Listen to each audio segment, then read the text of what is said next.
Hey everyone, welcome to March Kit, and this is a nice beautiful bright green layout, but I thought I'd start with this pattern paper and I would use these photos here just because of the green, but also I thought I'd dull down this pattern a little bit around the photos so that we could have that pop off the page but also have that beautiful pattern popping up on the page as well. So I'm just going to put, this is just some white gesso.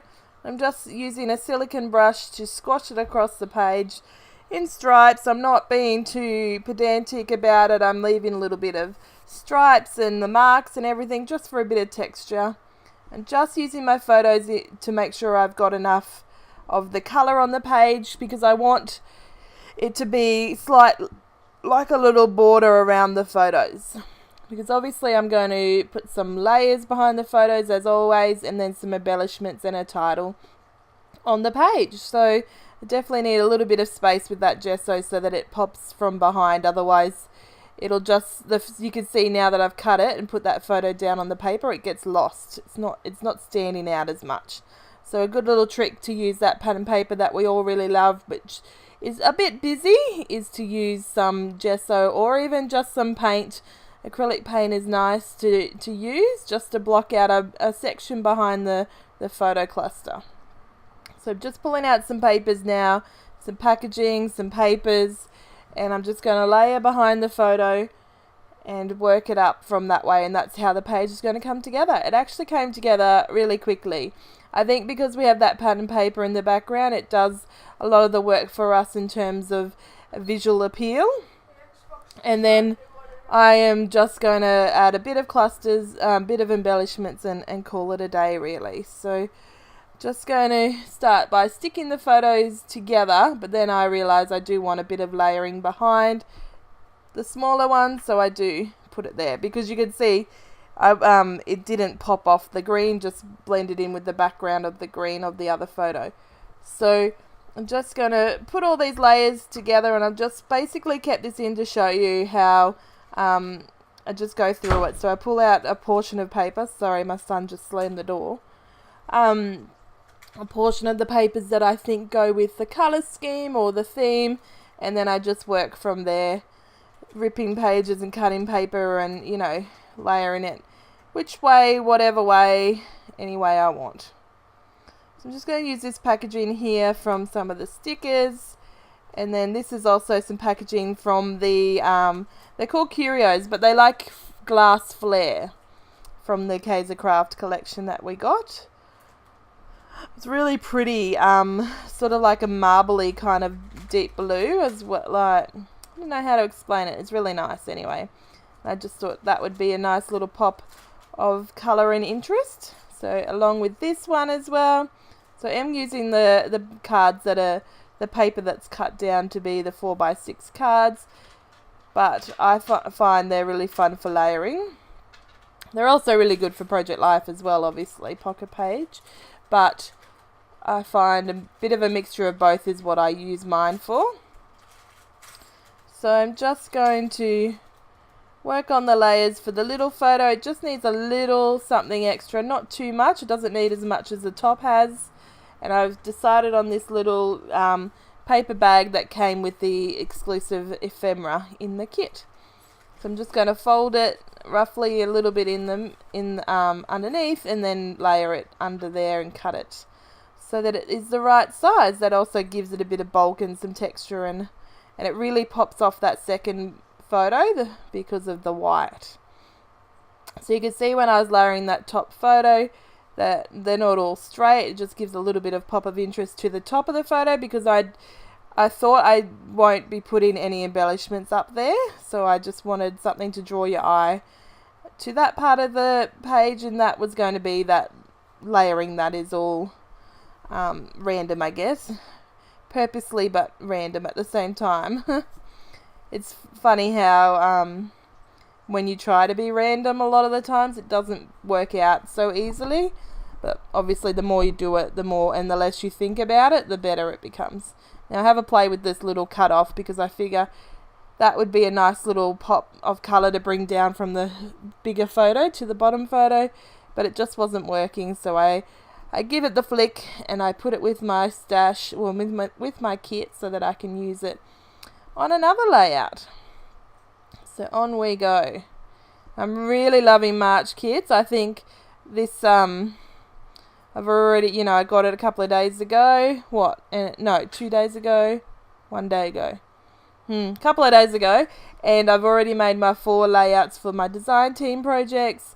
And then I'm already started on some other things as well using the kit. So this one obviously inspired me immensely as soon as I got it. Sometimes the kits they're always really lovely, as you know. When I'm unboxing them, I tell you what I think, but sometimes life gets in the way sometimes as well. But sometimes it can be like, oh, I really like this, I don't want to use it because I want to hoard it.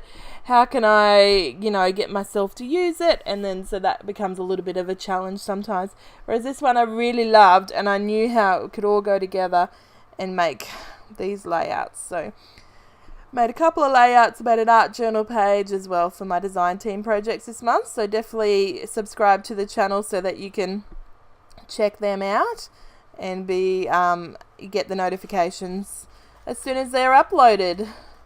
So I'm just working on embellishing in the title now. So I've added those 2 labels. I'm going to use this as my title. It's just a die cut. It says, "So happy we're here."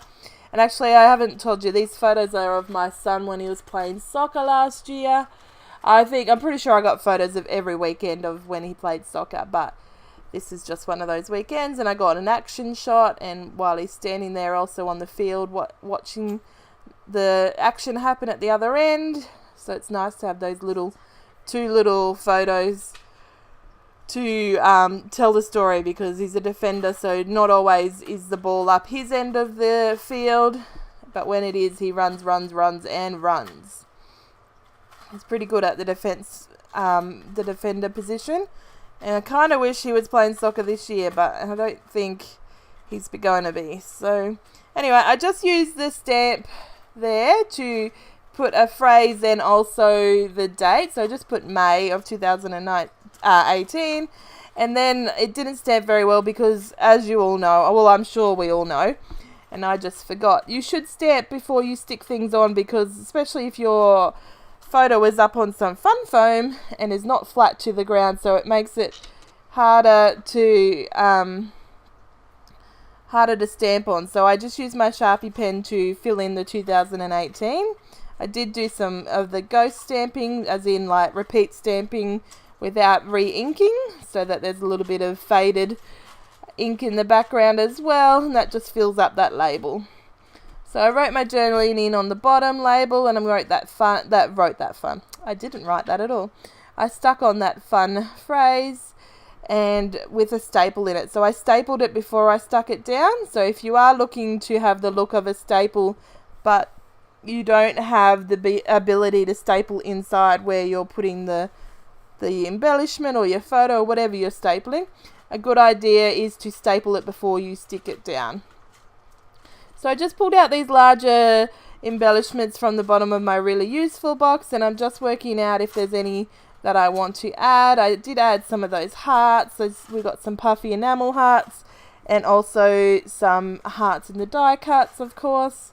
Here's the Kaiser Craft sticker book that I'm looking through, and this is where I find these leaves. I didn't want any flowers on it, and I thought leaves was a perfect addition. I think the background pattern paper to me looked like leaves a bit, and we're on the soccer field, it's nice and green, so some leaves without it being, overwhelming is a nice little addition. So just making sure there's nothing else in this sticker book that I wanted. I did pull out a couple and try them, and then quickly go, nah, that's not going to work, and even look double checking. So now I'm just going to check through the puffy stickers and the die cuts to see what else it needs just to finish it off. It just needs a little bit more, not too much. So there's this die cut that came in the Breathe ephemera, and it's got these little flowers at the top, and I just cut them off because they were pink and they were blue, and I didn't need them at all. And I just told you I didn't want any flowers. So I've just put in some glue on, and I'm just going to stick that in there and start that. So I'm just going to end up layering these leaves here, and that's going to be my little embellishment cluster. I do find a puffy heart, not a puffy heart, leaves that are from the puffy sticker, and there's this one that I try. It's a nice little blue with a pop of green. So sometimes when you're just having, when you're building an embellishment cluster, it's nice to just have things audition pretty much. So you put them in, you go, is that going to work with this? Is that how it's going to go? Where does it go? And then stick to whatever looks good at the moment in your eyes.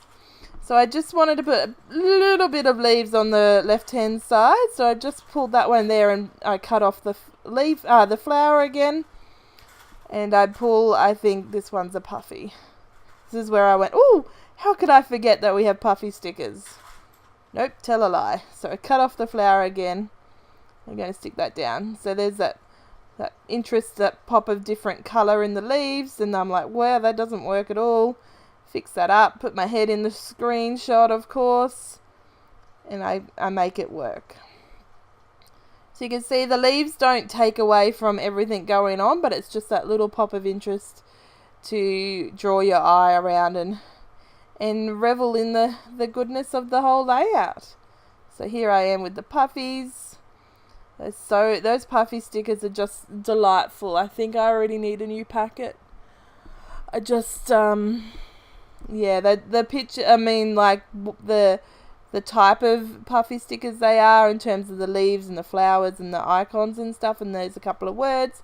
They're just so usable and just so beautiful. So they even got some hearts on there. So there's not much more that goes on to this layout. I do add a bit of that, a puffy word there as another word phrase, and a puffy heart. And then I realized that my gesso is not standing out enough in the background, especially behind that cluster. So just pull it out, and I just sneakily lift it up a little under, the photo layers, and then put it there so that you can see that it outlines and borders the cluster without taking away too much of the pattern paper. You can see the pattern behind the gesso, but it's not so much that it stands out and, compromises the look of the photo and the clusters. So I'm just trying to find the right pen that I want, and I'm going to do double doodly lined border. Nothing too drastic, and the good part about doing two lines is that you don't have to be straight. It makes up for that inability of mine to draw a straight line. So it hides it and makes it look like it's more purposeful in that you did it that way. So I'm going to add, this is where I was like, oh yeah, that had leaves on the stamp. So I thought I could, instead of doing squiggly lines or hearts or anything in the border, I put some of these leaves. Now it is so tricky to line up where you want your roller phrase or your roller picture stamp, and I found it so tricky, but I did my best, and I think it just has that little pop of interest at the top and the bottom of the border, just so your eye, because if you notice, it is a bit of a diagonal look in terms of the design, and that is going to just help that to draw your eye from the top to the bottom. Now I'm just going to use the green paint, the spray mist. Can't remember what its name was, sorry, but if you really want it, ask me down below, or check out the unboxing, or even over on the Kitaholics Facebook page or in the shop where the reveal of the kit is. So I'm just using it to put some purposeful dots. I even get out the blue as well, and then some little sprinkly dots, so you can see I'm picking up the paint and then dotting it onto the page with the nozzle, and then sprinkling it as well. So that just means that you can be a bit more purposeful and have those bigger dots. So I do finish it off with a thing of twine, a little section of twine in that tag. And then I do realize that I probably should have put that tag up on some double-sided tape. So I do put that in now so that it sits properly and won't fall down and look crazy. But that's the layout, and I hope you enjoyed the process video today. Let us know down below, and I'll catch you next video. Bye.